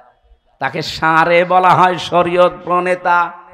এই নবী হাত তুলে বসে আছে চাচার জন্য। আল্লাহ হাত শুধু ফেরত দেয়নি, ফতোয়া জারি করে দিলেন যে শুধু আপনার জন্য না, কোন ঈমানদারদের জন্য এটা জায়েজ নেই। কোন মুশরিকের জন্য ক্ষমা চাবি আমি আল্লাহর কাছে, কারণ আমি এত রেগে থাকি মুশরিকদের প্রতি। ওয়াকাদিমনা ইলা মা আমিলু মিন আমালিন ফাজআলনাহু হাবাআম মানসুরা। সূরা ফুরকানের 23 নম্বর আয়াতে আছে, মুশরিকরা যে আমল নিয়ে আল্লাহর কাছে উঠবে, ওর ভেতরে শিরিকের গন্ধ আল্লাহ দেখবে, ধুলি কণার মতো ওর মুখের উপরে নিক্ষেপ করবে। প্রশ্ন আসতে পারে, মুশরিকদের প্রতি এত রাগ কেন আল্লাহর? এই এদিকে তাকান, এই ছেলে, এই বসেন বসেন, একটু একটু একটু পরে যাবেন। খুব বেশি সমস্যা হলে যান, নাই তো একেবারে আপনি পরিবেশ নষ্ট করেন না ভাই। এই এদিকে তাকান ভাই। মুশরিকদের প্রতি আল্লাহর এত বেশি রাগ হওয়ার কারণ কি? কোরআন শরীফ পড়তে গিয়ে যত গুনার কথা পেয়েছি, সব গুনাহ আল্লাহ মাফ করে দিলেও দিতে পারে, শিরিকের গুনাহ আল্লাহ মাফ করে না। এ কথা নেই? এত কঠিন কেন? ও জগতি জেসুয়াবাসী, এই মুহূর্তে যদি রাত 11টা বাজে, এখন বাড়িতে যেয়ে দেখেন আপনার স্ত্রীর কাছে পাশের বাড়ির একজন শুয়ে আছে, কিছু করেনি, শুধু শুয়ে আছে, আপনার ভালো লাগবে? শুধু ভালো লাগবে তা না, খারাপ লাগবে তা না, হাতের কাছে যা আছে আমার মনে হয় 2 ভাগ করে ফেলবেন। আপনি কি করেন স্ত্রীর জন্য এমন? 22 বছর 25 বছর একটা মেয়েকে বিয়ে করে তাকে আপনি শুধু ভরণ পোষণ দিয়েছেন, এই তার জীবন দেননি, তাকে সুস্থ থাকার জন্য যা লাগে আপনি তাও দেননি। এগুলো সব দেয় কে? ওই বীর্য থেকে এ পর্যন্ত বানিয়েছে পুরাটা দায়িত্ব আমার আল্লাহর। আপনি তো 22 বছরে 25 বছরে বানানোটা পেয়েছেন। আপনি 22 বছরের পরে পেয়েই যদি আপনার এত অধিকার হয় স্ত্রীর উপরে কিছু জিনিস দেওয়ার মাধ্যমে, সেই বীর্য থেকে শুরু করে আমির হামজা পর্যন্ত যিনি বানিয়েছে, আমার বাবা মা শুধু বিছানায় ছিল এতটুকুই শেষ, বাকি আমার উপরে পরিপূর্ণ দায়িত্ব কার? সে আল্লাহ যদি দেখে যে তার সাথে তার বান্দা অন্য কাউকে দাঁড় করিয়েছে, আল্লাহর কসম ওই স্বামীর মতো আল্লাহ রেগে থাকে। আপনাকে 2 ভাগ করেন আপনার কপাল। এবার আসেন শিরিক যত প্রকার হচ্ছে পৃথিবীতে, আল্লাহ এত রেগে থাকেন মুশরিকদের উপরে যে নবীকে বললেন দোয়া করা জায়েজ নেই, ওয়ালাউ কানু উলি কুরবা, যদিও নিকট আত্মীয় হয়। ঈমানদারদেরকে আল্লাহ ঘোষণা দিয়েছেন আল্লাযীনা আমানু, ঈমানদারের জন্য জায়েজ নেই। অথচ আমরা বাংলাদেশে দেখি টাটকা মুশরিক মরে যায়। আরে মাওলানা তারেকুর রহমান, আমির হামজা এদেরকে নিয়ে 10টা গরু জবাই করে আমরা জান্নাতে দিয়ে দেই, মনে হচ্ছে কন্ট্রাক্টরই নিয়েছি। জান্নাত তো আমাদের বানানো নাকি? এগুলো সব ধোঁকাবাজি প্রতারণা ছাড়া কিচ্ছু না। আপনি শিরিক থেকে আগে বাঁচেন। এবার বলেন আমি তো এরকম শিরিক করি না, কে বলেছে আপনাকে? আমরা পদে পদে শিরিকে আছি। এর 1টা 2টা করে কয়েকটা প্রমাণ আমি পেয়েছি। 1 নম্বরে আপনি বুঝবেন আপনি শিরিক করছেন প্রকাশ্যে অথবা গোপনে, ওই সময় কাবুর আলাল মুশরিকিনা মা তাদউহুম ইলাই। হে নবী, আপনি জমিনে দিন কায়েমের কথা বলছেন, মত পার্থক্য করতে আপনি নিষেধ করছেন এ বিষয়ে, কিন্তু আপনার এই ঘোষণা শোনার পরে সবচাইতে বেশি খারাপ লাগবে, কষ্ট লাগবে, মন খারাপ হবে তাদের যারা মুশরিক। সুতরাং বাংলাদেশে আমরা যারা দিন কায়েমের কথা বলি, আল্লাহর এই জমিন বানিয়েছেন তিনি, হুকুমও চলবে তার, এই কথা বললে রাজনীতির মনে করে বিভিন্ন রকমের দোষ আমাদের উপরে চাপিয়ে যারা আসতে চান না, আপনি বিশ্বাস করতে পারেন আপনার দ্বারা কোনো শিরিক হচ্ছে। আপনি অলরেডি মুশরিক হয়ে গেছেন, তাছাড়া তো আপনার কাছে খারাপ লাগার কথা না। এদেশে এখন প্রায় 18 কোটি মানুষ। আল্লাহর বিধানের কথাগুলো বললে আপনার মন খারাপ হয়, কষ্ট লাগে, আপনার রাগ হয়, বুঝবেন আপনি যে কোনো ভাবে শিরিকের সাথে জড়িত। কোরআনের সূরা সূরার 13 নম্বর আয়াতের মাঝের অংশে এটা আছে, আপনি বাড়ি যে মিলিয়ে দেখেন আপনি আসলে শিরিক করছেন কিনা। 2 নম্বরে যারা শিরিক করেন প্রকাশ্য গোপনে, এই মানুষগুলো ভয় পায় না। এই পৃথিবীতে যেহেতু আল্লাহর বানানো জমিনটা হুকুম চলবে তার এক ঘোষণা তিনি দিয়েছেন, আলা লাহুল খালকু ওয়াল আমরু, জমিন যার, বিধান চলবে তার। কথা বলেন না কেন? জমিন যেহেতু সবাই আমরা স্বীকার করি এই দেশে যে এ জমিন বানিয়েছে আল্লাহ, এমনকি আবু জেহেল এটা বিশ্বাস করতো, এটা আমি বানালাম। ওয়ালা ইন সাআলতাহুম মান খালাকাস সামাওয়াতি ওয়াল আরদা লা ইয়াকুলুনাল্লাহ। হে নবী, আপনি আবু জেহেলকেও যদি জিজ্ঞাসা করেন যে আকাশ আর জমিন কে বানিয়েছে, ও গ্যারান্টি দিয়ে বলবে লা ইয়াকুলুনাল্লাহ, লামে তাকিদ নুনে সাকিলা, ও গ্যারান্টি দিয়ে বলবে আল্লাহ বানিয়েছে। তাহলে আবু জেহেল কি ইমানদার ছিল? বলেন বলেন। তাহলে আবু জেহেলের মতো ইমান আমাদের মনে করেন আছে, কিন্তু 2 নম্বরটা সমস্যা, ও নিজে আইন বানিয়ে আল্লাহর আইনের পাশাপাশি লাগিয়ে দিত। এই জমিনেও আমরা দেখছি আল্লাহ একজন আছে, আসমান জমিনের মালিক আল্লাহ, এ ঘোষণা দেয় কিন্তু আল্লাহর পাঠানো আইনের পাশাপাশি নিজেরা আইন তৈরি করে ব্যক্তি, পরিবার, সমাজ, রাষ্ট্র চালাতে চায়। এইটাও এক প্রকার শিরিক। এক কথা বলেন, শয়তান আপনাকে জীবনেও কোনোদিন এসে বলবে না যে এই পাথরের মূর্তি এটার পূজা কর, জীবনেও বলবে না। শয়তান অত পাগল না, কারণ শয়তান জানে যে কথা যদি আমি এনামুল হককে বলি ও জীবনেও এই কাজ করবে না। কিন্তু শিরিক যেহেতু করানো লাগবে, এমন একটা বিষয় আপনাকে ঢুকিয়ে দেবে, আপনি ওই রকম পাথরের মূর্তি পূজা করার মতো শিরিক নিয়েই কিয়ামতে উঠবেন। আল্লাহ বানিয়েছে জমিন, আইন চলবে তার, সেখানে আল্লাহর বাইরে কোনো আইন যদি কেউ বানিয়ে পাশাপাশি চালাতে চায়, এটাও মূর্তি পূজার মতোই শিরিক। আর এই জমিনে এটা চলছে, চলছে না? সুতরাং এই দেশে যারা আল্লাহর আইন বাদ দিয়ে মানুষের তৈরি করা আইন কায়েম করতে চান, আপনি আমার মনে হয় আবু জেহেলের মতো ইমানের দাবিদার।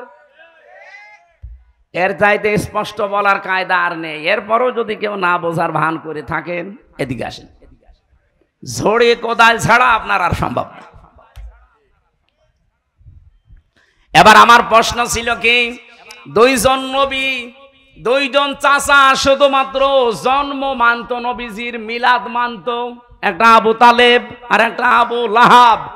দুইজনেই জাহান্নামী, কারণ তারা নবীর আদর্শ মানে। সিস্টেম অপর পৃষ্ঠায় দেখুন, আরো দুইজন চাচা, হযরতে আব্বাস, হযরত আমির হামজা রাদিয়াল্লাহু তাআলা আনহুমা। এই দুইজন চাচা শুধুমাত্র জন্ম মানে নাই, আমির হামজার পুরা জীবনী পড়েছি। নবীর জন্মে এমন বেশি খুশি হয়েছিল হযরতে আব্বাসও, কিন্তু নবীর সিরাত মানতে গিয়ে এই দুইজন অগ্রণী ভূমিকা পালন করেছে জীবনের সর্বোচ্চ দিয়ে। আল্লাহ এত বেশি খুশি হয়েছিলেন, তাদের নামে কোরআনের আয়াত নাযিল হয়েছে, রাদিয়াল্লাহু আনহুম ওয়া রাদু আন। আমি আল্লাহ যেমন তাদের উপরে রাজি হয়ে গেছি, তারাও আমার আল্লাহর উপরে রাজি। যালিকা লিমান খাশিয়া রাব্বা। জোরে বলেন সুবহানাল্লাহ। কুষ্টিয়াবাসী অনেক বেশি ভালোবাসি আপনাদেরকে, মন থেকে হৃদয় দিয়ে কথাগুলো বলছি। এই সিরাতের মাসে, এই মিলাদের মাসে, জন্মের মাসে আপনি যদি শুধু জন্ম নিয়ে আনন্দে শেষ করে দেন, তার আদর্শ যদি আপনি না মানতে পারেন, আল্লাহর কসম আপনিও কিন্তু আবু লাহাব, আবু তালেবের মতো হয়ে যাবেন। আমরা মিলাদ মানি, সিরাত মানি, কথা বলেন না কেন? আমরা মিলাদ মানি, সিরাত মানি। এবার আপনি মানবেন কতটুকু সিরাতটা? একটা পর্যায়ে নিয়ে এসেছি আমি, সূরা আলে ইমরানের 31 নম্বর আয়াতে আমরা পেয়েছি।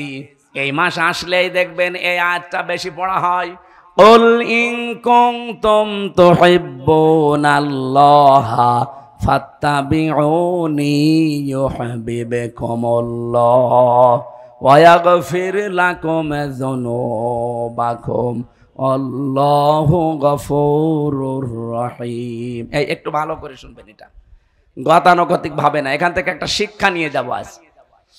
ইবনে কাসির থেকে বলছি এইটা। নবী আপনি বলেন, যদি আল্লাহকে ভালোবাসি, এই কথা বলতে চাও, এই কথা বলতে চাই না আমরা? আল্লাহ তোমাকে ভালোবাসি, এ দাবি আমাদের আছে না নেই? এই দাবি যারা করেন তাদেরকে আল্লাহ বলছেন, এ দাবি করার আগে সবাইকে একটা আদেশ দিলাম, ফাত্তাবিউনি, তারা যেন আপনার অনুসরণ করে, তারা যেন আপনাকে ভালোবাসে। কথা কিন্তু এই জায়গায় নেই। তাহলে আল্লাহ হাব্বন দিতেন, তাবউন দিয়েছেন। তারা আপনাকে যেন অনুসরণ করে, অনুকরণ করে, আপনাকে দেখে দেখে চলে। এইটা যদি তারা করতে পারে, তাদের আমি আল্লাহকে ভালোবাসা লাগবে না, ইউহিব্বুকুমুল্লাহ, আমি নিজেই তাদেরকে ভালোবাসছি, বাসবো। এটা মোসারে, বর্তমান, ভবিষ্যৎ, প্রেজেন্ট, ফিউচার। কুষ্টিয়াবাসী এই আয়াত সে জন্মের পর থেকে আমরাও শুনছি। এবার আসেন তো এখান থেকে একটা তথ্য নিয়ে আসি। আল্লাহ পাক ইউহিব্বুকুমুল্লাহ দিয়েছেন, আপনাকে ভালোবাসা আল্লাহ এখন আরম্ভ করছে এবং ভবিষ্যতেও বাসবে, যদি আপনি নবীকে অনুসরণ করার সিদ্ধান্ত নিয়ে আপনি লেগে পড়েন। এবার আমার প্রশ্ন, নবীকে আপনি যে অনুসরণ করবেন এটা কি আংশিক না পূর্ণাঙ্গ? বলেন বলেন, আপনি নিজের দিকে তাকিয়ে বলেন তো, আপনার অনুসরণ নবীজির হচ্ছে এটা কি আংশিক না পূর্ণাঙ্গ? মাথা থেকে পা পর্যন্ত হয়তো আছে, পরিবারের দিকে তাকালে আপনার অনুসরণ আর নবীর মতো হয় না। পর্দা যে একটা ফরজ বিধান, এই জায়গায় অনেকের কিন্তু খামখেয়ালিপনা। এই কথা বলছেন না কেন? পরিবারের দিকে, সমাজের দিকে তাকান, রাষ্ট্রের দিকে তাকান, অর্থনীতির দিকে তাকান, রাজনীতির দিকে তাকান, একটা একটা করে যত জীবন আছে, কোন জায়গায় আপনার পূর্ণাঙ্গ অনুসরণ হচ্ছে আপনি নিজের বিবেকের কাছে প্রশ্ন করেন। তাহলে আমার আল্লাহর প্রশ্ন ছিল, তোমরা যদি অনুসরণ করো নবীকে আংশিক, বলেন বলেন।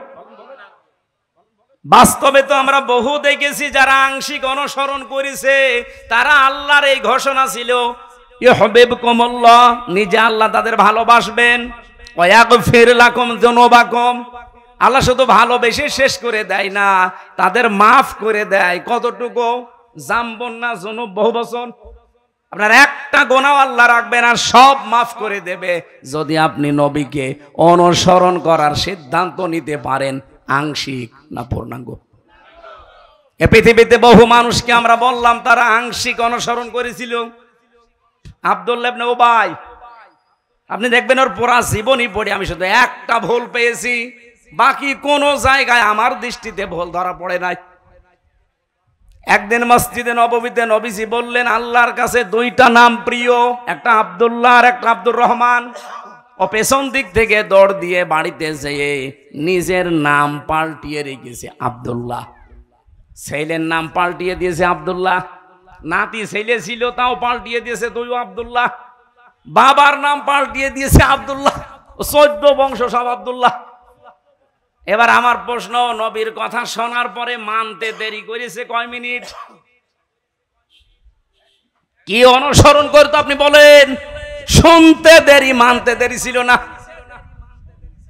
কিন্তু এই লোকটা উহুদের ময়দানে যাবার সময় নবীজির পেছন দিক থেকে 300 মানুষ নিয়ে ভেগে গিয়েছিল। আমাদের দেশে এখন বদর, উহুদ, খন্দক নেই, কিন্তু সামনে আমার মনে হয় এই দেশে দ্বীন ইসলাম থাকবে না, থাকবে না। সেজন্য বদরের ময়দান উহুদের ময়দানের মতো আসতেছে। এখান থেকে কেউ যদি ভেগে যান, আপনারও আব্দুল্লাহ ইবনে উবাইয়ের মতো জানাজা পড়ালেও কিছুই হবে না।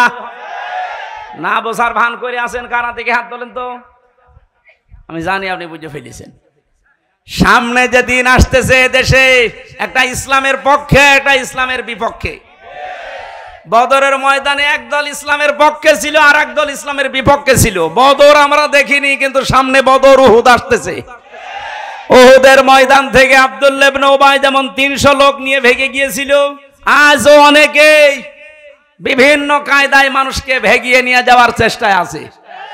কুষ্টিয়াতে নেই? আপনি যদি যারা ভাগাতে চায় তাদের ভেতরে পড়ে যান, আপনি মরে যান, আপনার জন্য আমির হামজা না, কাবার ইমাম এসে জানাজা পড়ালেও কিছু হবে না। ওই দিন নবীজি নিজে জানাজা পড়িয়েছে এই লোকটার। 22 জন সাহাবী কাতার সোজা করে জানাজা চলছে।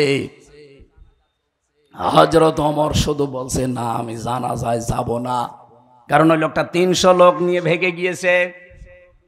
এতটুকু শেষ, নবীজি বলেন, আমাকে আল্লাহ এখনো নিষেধ করেনি জানাজা পড়তে, দোয়া করতে, সুতরাং আমি করব। নিজের জামা মোবারক খুলে বললেন, ওর জানাজার কাফন বানিয়ে দেন, কবর খুঁড়ে নিজের হাতে লাশ রাখবেন, জানাজার নামাজ পড়ে। আমি তাফসির থেকে বলছি, এটা আধুনিক তাফসির যেগুলো আছে আপনি দেখবেন, মুফাসসির বর্ণনা করেন হযরতে ওমর শুধু যায়নি, বাকি 22 জন সাহাবী কাতারে দাঁড়িয়ে আছে। প্রথম তাকবীর দেওয়ার পরে ফেরেশতা জিবরাইল এসে সূরা তাওবার 80 নম্বর আয়াত নিয়ে হাজির। ইস্তাগফির লাহুম আও লা তাস্তাগফির লাহুম ইন তাস্তাগফির লাহুম 70 মাররাতান। এ পর্যন্ত শেষ আয়াত, কিন্তু এখনো শেষ হয়নি। আমি আলেমদেরকে বলছি একটু ভালো করে মিলান তো। জিবরাইল এসে এ পর্যন্ত বলার পরে দাঁড়িয়ে গেছে, আর কথা বলে না। হে নবী, আপনি এই লোকটার জন্য ক্ষমা চান আর না চান, জানাজার নামাজ পড়ান আর না পড়ান, এর জন্য আল্লাহর কাছে মাফ চান আর না চান সমান হবে। এমনকি যদি ৭০ বারও ক্ষমা চান। এ পর্যন্ত বলার পরে নবীজি বলেন, আমার মনের ভেতরে একটা আশঙ্কা এসেছিল, আকাঙ্ক্ষা এসেছিল যে সাবেঈনা মাররাতান আছে, যে ৭০ বার ক্ষমা চাইলে আল্লাহ মাফ করবে না। আমি এই লোকটার জন্য ৭১ বার ক্ষমা চাবো। আল্লাহ তার ৭১ বারের কথা দেয়নি, ৭০ বারের কথা যখন দিয়েছে আমি ৭১ বার ক্ষমা চাবো, তাহলে তো মাফ হবে। সঙ্গে সঙ্গে জিবরাইল এ কথা মনে মনে বলতে দেরি, ফেরেশতা জিবরাইলকে আল্লাহ বলেন যে পরের অংশটুকু শুনিয়ে দেন, ফালাইয়াগফিরাল্লাহু লাহুম। আমার প্রশ্ন এখানে একটা আলেমদের কাছে, আল্লাহ পাক শুধুমাত্র যদি ফালাইয়াগফিরাল্লাহ পর্যন্ত দিতেন, আল্লাহর কসম আমি নিজের জীবনেও ভয় পেতাম না। আমার ভয়ের কারণ হচ্ছে শেষে এই হোমটা, এটা বহু বচন, এটা জমির, এদিকে তাকান। আল্লাহ যদি ফালাইয়াগফিরাল্লাহ পর্যন্ত দিতেন তাহলে এই আয়াতটা শুধুমাত্র আব্দুল্লাহ ইবনে উবাইয়ের জন্য ছিল, কিন্তু যখনই হোম দিয়েছেন তখন হামজা ওর ভেতরে আছে, এ তারিকুর রহমানও আছে। আল্লাহ পাক বলেন ইয়াগফির, এটা মজারে বর্তমান ভবিষ্যৎ প্রেজেন্ট ফিউচার, এর আগে লাং, মজারের আগে লান আসলে বাংলা অর্থ হয় জীবনেও হবে না। হে নবী, শুধু এর জন্য না, এরকম চরিত্রের মানুষ কিয়ামত পর্যন্ত যারা আসবে তাদের জন্য আপনিও যদি ৭০ বার না ৭০,০০০ বারও ক্ষমা চান, আমি আল্লাহ তাদেরকে মাফ করছি না, করবো না। আব্দুল্লাহ ইবনে উবাইয়ের অনুসরণ আংশিক ছিল না পূর্ণাঙ্গ? আংশিক। পুরা জীবনে শুধু একটা জায়গায় আমি ঝামেলা পেয়েছি, উহুদের ময়দানে ৩০০ মানুষ নিয়ে ভেগে গিয়েছিল। ওর রাজনৈতিক জীবনে বিশ্ব নবী ওর আদর্শ ছিল না, বাকি জীবনে ছিল। রাজনৈতিক জীবনে ওর নেতা ছিল আবু জেহেল। আপনি এবারে আয়াতটা বাংলাদেশের সাথে মিলান তো। এদেশে যে ১৯২ জন আমরা মুসলমান, আমার মনে হয় শুধু ওই মুসলমানই দেওয়া আছে, এই মুসলমানই। আয়াত নাজিল হওয়ার তো সিস্টেম এখন নেই। যদি হইতো কত মানুষ যে আমরা আব্দুল্লাহ ইবনে উবাইয়ের কাতারে চলে যেতাম। কথা বলেন না কেন? সুতরাং আমাদের অনুসরণ করা লাগবে কি আংশিক না পূর্ণাঙ্গ? আর আমরা সেই পূর্ণাঙ্গ অনুসরণের কথাই বলি। আপনি যেমন নামাজে নবীজিকে মানেন, আপনি যেমন রোজাতে নবীজির হুকুম, আল্লাহর হুকুম নবীজির কায়দায় মানেন, ঠিক ওই কায়দায় আপনার পরিবারে মানা লাগবে, সমাজে মানা লাগবে, রাষ্ট্রে মানা লাগবে। আর এই কথা বলতে গেলে এই বিভিন্ন রকমের ট্যাগ আমার নামের ওপরে দিয়ে দেন। আমি আপনাকে বাঁচাতে চাচ্ছি, কারণ দুনিয়ার এই ছোট্ট জীবনটা যদি শান্ত না হয়, নিরাপদ না হয়, আল্লাহর কসম মরণের পরে বিশাল জীবন আপনি নিরাপত্তা পাবেন না। কাবা শরীফ তাওয়াফ করার সময় দেখছিলাম, আপনি হজে গেছেন? এখনো যায়নি। রুকনি ইয়ামিনি থেকে হজরে আসওয়াদ যে পাথরটা, এই জায়গাটা যখন পার হওয়া লাগে, লক্ষ লক্ষ হাজী সাহেবেরা সবাই এই দোয়াটা পড়ছে, রব্বানা আতিনা ফিদ দুনিয়া হাসানা ওয়া ফিল আখিরাতি হাসানা। হে আল্লাহ, দুনিয়ায় শান্তি দাও, স্বস্তি দাও, নিরাপত্তা দাও, এরপরে আখেরাতেও শান্তি, স্বস্তি, নিরাপত্তা দিও। বলেন তো, আগে দুনিয়া না আগে আখেরাত? বলেন বলেন। এই ৫৬,০০০ বর্গ মাইল এখনো পর্যন্ত আমরা নিরাপত্তা দিতে পারি নাই, আমরা সেইটা দিতে চাই। এবার এমন একটা দেশ আমরা আল্লাহর নবীর অনুসরণের মাধ্যমে কোরআন দিয়ে বানাতে চাই। ৫৬,০০০ বর্গ মাইলে মালয়েশিয়া বাংলাদেশের যেতে ৭ ডবল বড়, ১২০০ কিলোমিটার, ১৮০০ কিলোমিটার আমি রান করেছি এক একদিন। পাহাড়ি এলাকা, জঙ্গলের ভেতর দিয়ে যাচ্ছি আমি আর ড্রাইভার আর ওই হোসাইন, কেউ নেই সাথে।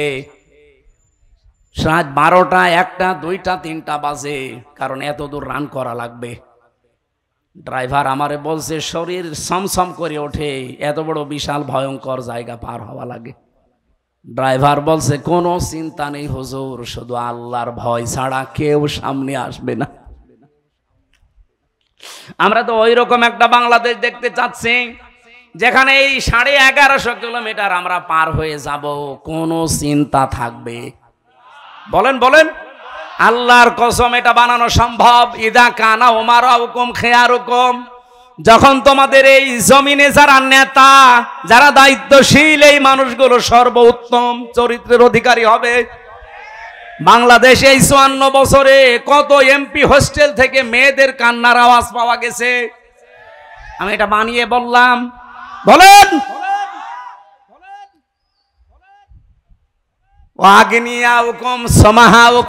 দেশের ধনী মানুষগুলো যখন দানশীল হবে, পরিবার থেকে রাষ্ট্রের কাজ সব যখন পরামর্শের ভিত্তিতে করা হবে, নবীজি বলেন কবরে যাওয়া লাগবে না, এই জমিনটাই তোমাদের জন্য উত্তম জান্নাতের মতো হয়ে যাবে।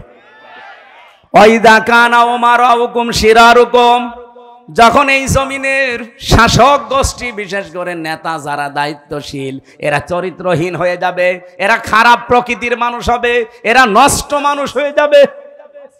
ওয়াগনিয়াউকুম বখালাউকুম, যখন জমিনের ধনী মানুষগুলো কৃপণ হয়ে দাঁড়াবে।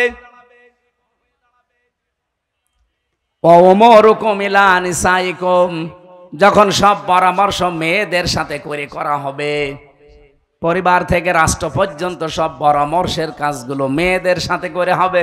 ফাবাতনুল আরদি খায়রুল লাকুম মিন যহরিহা, আমি নবী বলছি তখন জমিনের উপরে আর থাকার দরকার নেই, কবরে চলে যাও, ভালো লাগবে। আমরা কবরে এখনই যেতে চাই না। হাদিসের এই 2টা পাথের প্রথম পাঠটা তৈরি করার সময় এখন বাংলাদেশে চলে এসেছে। কথা বলেন না কেন? এদেশে এখন সত্যি যদি 300 এমপির ভেতরে 151 জন এবার আল্লাহর কসম যদি ইসলাম কোরআন বুকে নিয়ে যেতে পারে, এমন একটা দেশ আমাদেরকে উপহার দিতে পারবে, কিয়ামতের আগে দেশে ইসলামের কাছ থেকে কেউ নিতে পারবে না। এই জন্যই জালেমদের এত ভয়, এই জন্যই দাদাদের এত ভয়। দাদারা ভালো করে জানে যে একবার যদি দেশে ইসলাম রাষ্ট্রের ক্ষমতায় চলে যায়, আর ওদের যা চরিত্র, ওরা তো 1 বছরে 26 দিনে অলরেডি অনেক কিছু দেখিয়ে ফেলেছে। বাংলার মানুষ এখন বিশ্বাস করতে আরম্ভ করেছে। সুতরাং এরা যদি যেতে পারে, এদের যেমন কোন চরিত্রের খারাপ কিছু পাওয়া যায়নি, যদিও আমাদের অধিকাংশ দোষ মিথ্যা দেওয়া হয়। বাংলাদেশে 54 বছরে ইসলামের উপরে যত দোষ দিয়েছে ইসলাম পন্থীদের উপরে, সবগুলোই মিথ্যা বানোয়াট। তার ভেতরে একটা রক কাটা, এটা মিথ্যা কথা, ডাহা মিথ্যা কথা। রক কাটে যারা, তাদের নামে বদনাম নেই। যারা রক কাটা দেখলে আরো ভয় করে, তাদের নামে বদনাম। 14 বংশ যাদের রাজাকার, তাদের নামে এ দোষ নেই।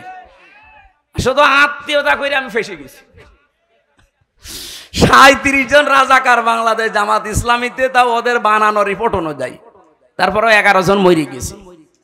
এরপরে কয়েকজন অসুস্থ, তাদের আর নড়াচড়ার ক্ষমতা নেই। আর যারা এই স্লোগান তোলে এখন, তাদের 1040 জন অলরেডি তাদের তালিকায় আছে রাজাকারের। হাজর যদি এসে বলে শুই যে তোর পেছনে বিশাল ফোঁটা, ওরে ছড়ানো দরকার নেই। আমার তো ফুটো একটা, আর ওর কত হাজার হাজার, ওর 1040টা ফুটো, আর আমার একটা নিয়মে দিয়াস। সুতরাং এই বানোয়াট বিষয় সব ঢাকা পড়ে যাবে। আগামীতে একটু আসতে দেন, সময় যেহেতু আসতেছে, আমরা যদি কাজে লাগাতে না পারি, এই তো 54 বছর চলছে, 154 বছরও আপনি আর মুখ দেখাতে পারবেন না। আর আপনি না আর 100 বছর বাঁচলেন বলেন, যদি এই জমিনে দিন কায়েম না হয়, এভাবে শয়তানের তৈরি করা আইন দিয়ে চলতে থাকে, আপনি কি দিয়ে মুখ দেখাবেন কবরে? কারণ কবরে যতগুলো প্রশ্ন, নামাজের প্রশ্ন নেই, রোজার প্রশ্ন নেই, জাকাতের প্রশ্ন নেই, সবগুলো প্রশ্ন আপনি দেখেন এই জমিনের উপরে এই বিষয়গুলো নিয়ে তৈরি করা। মার রব্বুকা, তোমার রব কে ছিল? রবের 19টা অর্থ হয়। সামারাইজ করে যদি 5টা বলতে হয়, তার প্রথম অর্থ রব মানে লালন পালনকারী, রব মানে সৃষ্টিকর্তা, রব মানে আইনদাতা। আপনি যদি কবরে বলেও ফেলেন যে আমার রব আল্লাহ, ফেরেশতা কিন্তু এক চড়ে দাঁত মুখ যা আছে সব করে ফেলবে, বলবে রব আল্লাহ মানে, রবের যে অর্থ মানে রব মানে আইনদাতা। একটা আইন চলতো, কি বলবেন আপনি? কিছুই বলতে পারবেন না। 2 নম্বরে যে লোকটাকে দেখানো হবে যে মান হাজার রজুল, এই লোকটা কে ছিল? আপনি যদি বলেন হাজা নাবিজ্জনা মুহাম্মাদুর রাসূলুল্লাহ, ইনি আমাদের নবী ছিল। নবী মানে কি? না না, নবী শব্দটা নাবা থেকে এসেছে। নাবা মানে সংবাদ। আপনি দেখবেন সংবাদ লিখতে গেলে ইংরেজিতে 4টা অক্ষর লাগে। নিউজ, NEWS, N দিয়ে নর্থ, E দিয়ে ইস্ট, W দিয়ে ওয়েস্ট, S দিয়ে সাউথ। তো তামাম দুনিয়ার কিছু বাকি আছে? তামাম পৃথিবীর সব খবরাখবর দিয়ে আল্লাহ পাক নবীদেরকে পাঠিয়েছিলেন। এই জন্য যাকে দেখানো হবে আপনাকে এই সম্পর্কে ধারণা থাকা লাগবে। আপনি কুষ্টিয়ার খবরই রাখেন না, দেশ তো বাদই দিলাম। আপনাকে খবর রাখা লাগবে, নবী মানে সংবাদ।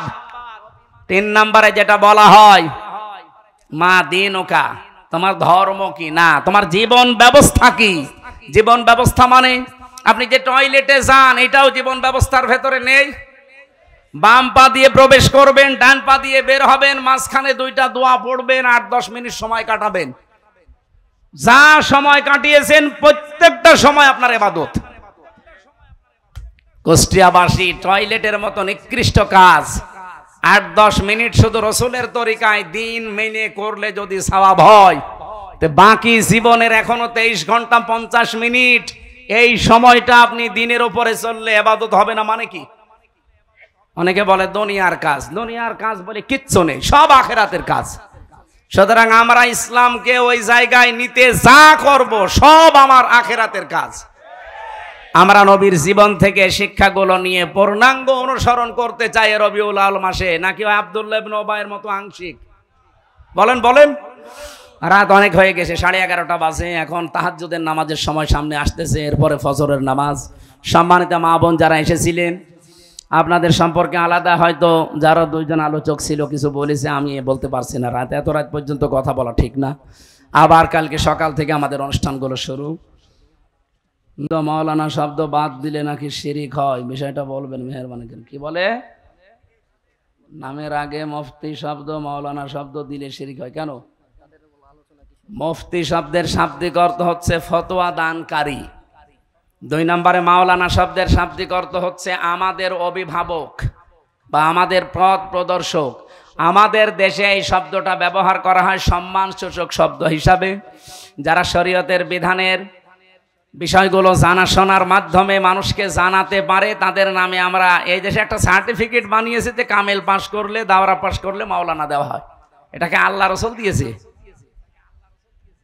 এই শব্দটা আমাদের নামের সাথে লাগালে শিরিক হবে। ওনারা যে হুয়া মাওলানা ওয়া আলাল্লাহি ফালাতাওয়াক্কালিল মুতাওয়াক্কিলুন নাকি একটা আয়াত আছে না সূরা তাওবায়, এইটা নিয়ে আলোচনা করে না। এই বিষয়গুলো ঠিক না। আল্লাহুম্মা আমিন। লা ইলাহা ইল্লা আনতা সুবহানাক ইন্নী কুনতু মিনাজ জালিমিন। আল্লাহুম্মা গফিরলি ওয়ারহামনি ওয়াহদিনি ওয়াফিনি ওয়ারযুকনি ইয়া রাব্বাল আলামিন। সারাটা জীবন অপরাধ করে জীবনটা নষ্ট করে ফেলেছি। হাত উঠায় কথা বলবো ভয় করে, লজ্জা করে। জীবনের দিকে তাকালে জাহান্নামের আগুন ছাড়া কিছুই দেখতে পাই না। আল্লাহ আমাদের অপরাধের দিকে তাকিও না, তোমার রহমতের দিকে তাকাও। জিন্দেগীর গুনাহগুলো এই মুহূর্তে মাফ করে দাও রব্বুল আলামিন। নবীর জন্মের মাস রবিউল আউয়াল আরম্ভ হয়ে গেছে। 1 বছর পরে মাসটা আমাদের কাছে আসে। তার জীবনী থেকে, তার আদর্শ থেকে, তার সিরাত থেকে যেগুলো নেওয়া দরকার ওইগুলো নেওয়ার তৌফিক দাও, যেগুলো ছেড়ে দেওয়া দরকার ওইগুলো ছেড়ে দেওয়ার সুযোগ দাও। ওমা আতাকুমুর রাসূলু ফাখুযুহু ওয়া মা নাহাকুম আনহু ফান্তাহু। এই আয়াতটা আমাদের জীবনে তুমি মিলিয়ে দাও। মাহফিলের আয়োজনে যারা ব্যস্ত ছিল, এ মাহফিলের কমিটিদেরকে কবুল করে নাও। বিভিন্ন মানুষ তো আমরা দেখি তাদের বাবার জীবনী, তাদের স্বামীর জীবনী, চাচার জীবনী, নেতার জীবনী তারা শোনায়। আল্লাহ আমরা আমাদের নেতার জীবনী শোনানোর জন্য না, আমরা নবীর জীবনী শোনাতে ব্যস্ত আছি। এই জন্য আমাদের এই আয়োজনটা আজকে কবুল করে নাও। সম্মানিত সভাপতি অধ্যাপক আবুল হাশেম সহ যত আলেম ওলামা এখানে এসেছে, আলেমদেরকে আলেম হিসাবে কবুল করে নাও। আমরা যারা রোগী আছি আমাদেরকে রোগ শোক থেকে বাঁচাও। মা বোনেরা অনেকেই বিভিন্ন জায়গায় বসে আছে, আল্লাহ মায়েদেরকে বোনেদেরকে ফাতিমাতুজ জাহরার মতো, খাদিজাতুল কোবরার মতো বানিয়ে দাও। নবীর আদর্শটা আংশিক না পূর্ণাঙ্গ অনুসরণ করার সুযোগ আমাদের দান করো। প্রশাসনের যা ভাইরা এসেছে সততার সাথে এই কুষ্টিয়ার বুকে দায়িত্ব পালন করার তৌফিক দাও। প্রশাসনকে বিশেষ করে পুলিশ বিভাগকে বানিয়েছিল হযরতে ওমর রাদিয়াল্লাহু তাআলা আনহু। আল্লাহ তিনি যে উদ্দেশ্য নিয়ে বানিয়েছিলেন সেই মহান উদ্দেশ্য সফল করার তৌফিক বাংলার প্রশাসনকে দিয়ে দাও। আগামীর দেশটা তুমি কোরআনের হাতে একটু তুলে দাও। আমরা চেষ্টা চালাচ্ছি, সফলতা দেওয়ার মালিক তুমি। মেহেরবানি করে একবার হলেও কোরআনের হাতে তুলে দাও। দেশের মানুষ অন্তত এবার বুঝবে যে এতদিন কোন জাহান্নামে ছিলাম। আল্লাহুম্মা গফিরলি ওয়ারহামনি ওয়াহদিনি ওয়াফিনি ওয়ারযুকনি ইয়া রাব্বাল আলামিন। কুষ্টিয়ার বুকে কামিল মাদ্রাসা কওয়াতুল ইসলাম, আল্লাহ শ্রদ্ধাভাজন নানা যান ওই মাদ্রাসার প্রিন্সিপাল উনি বসে আছে। আমার পাশে ডানে বামে কত আলেম বসা আছে যারা সারা জীবন জ্ঞানের আলোগুলো ছড়িয়ে যাচ্ছে। এদের এই এলেম ছড়ানোকে কবুল করে নাও। দিনকে কায়েম করার জন্য জান মাল দিয়ে যারা সর্বাত্মক চেষ্টা চালায়। সম্মানিত পরিচালক মাওলানা আব্দুল আলিম, ডান পাশে বসা আছেন শ্রদ্ধাভাজন ভাই জনাব এনামুল হক সহ যত মানুষ আজকের এই মাহফিলে, বিশেষ করে মাওলানা আল আমিন তোমার যুবক বান্দা, যতগুলো যুবকদেরকে সাথে নিয়ে আজকের এই নবীর জীবনী আমাদেরকে শুনিয়েছে, আল্লাহ বিশ্ব নবীর পূর্ণাঙ্গ অনুসরণ তাদের জীবনেও দিয়ে দাও। এই চচুয়া জগতের মাটির নিচে যারা ঘুমিয়ে আছে নবীর ইজ্জতে মাফ করে দাও। আগামীর কুষ্টিয়াকে তুমি কোরআনের জন্য কবুল করো। বারাকাল্লাহু লানা ওয়া লাকুম ফিল কোরআনিল আযীম। আল্লাহ কত মানুষ আমি এই যে হাসপাতালে পড়ে আছে দেখতে পাচ্ছি, এই মানুষগুলোকে শেফায়ে কামেলা আজেলা নসিব করো। আগামীতে অনুষ্ঠানটা কোরআনের প্রচারে, নবীর আদর্শ প্রচারে আরো বিশাল আকারে কবুল করে না। কখন কার কাছে আজরাইল চলে আসে জানি না, যখনই আসবে জীবনের শেষ কথা যেন এটা বলতে পারি, লা ইলাহা ইল্লাল্লাহু মুহাম্মাদুর রাসূলুল্লাহ। আসসালামু আলাইকুম।